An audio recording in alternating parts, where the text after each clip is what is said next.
There you go. Whoa. Yeah, this is evidence of a nuclear war or nuclear Go type back of to a the war. other, that one there. That one's insane. Yeah. There's bodies that are sitting on the edge of steps next to their own buildings that they lived in. The building is turned to glass. That's 3,000 plus degree temperature weapons fire.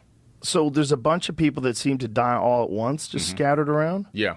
Now, what's the conventional explanation for how these people died? They have no idea. They have zero idea. The only thing that you That can, was just a couple, Jamie. Go to the other, just the Mohenjo-Daro mythical massacre. Yeah. So did they think it's a massacre?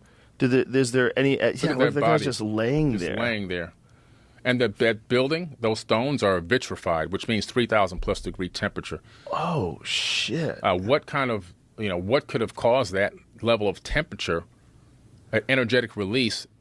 Well, it could have been a low atmosphere asteroid, It could have been. I It mean, could have just been. like- That's possible. Tunguska. Yeah, it could have been a lot, but then their bones would have been splattered apart and broken up into pieces. Good call. Yeah, that's a good call. Yeah, because they don't Because- seem to be broken apart. No, they're not broken apart. Right. That impact would have shattered the bones and spread them out over a great Right, distance. but without impact, even if you just look at the one that burst in the atmosphere in Tunguska, it just flattened trees. Flattened everything. For, all the I trees. think it's some insane, like 1,000,000 acres or something crazy. Yeah, it's incredible. So How those big was bodies the would have been there. Tunguska explosion?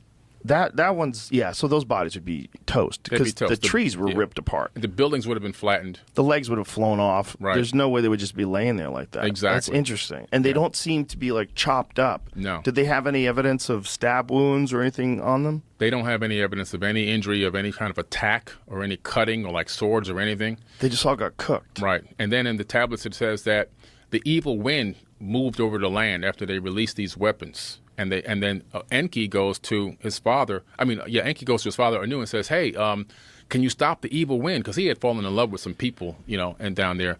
And he's like, "There's nothing I can do." He said, "Get in your skyship and for a boat." That means get the hell out of here. And he said the people's hair was falling out, their eyes were bleeding, their nose were bleeding, their fingernails were curling off. That sounds like radiation sickness.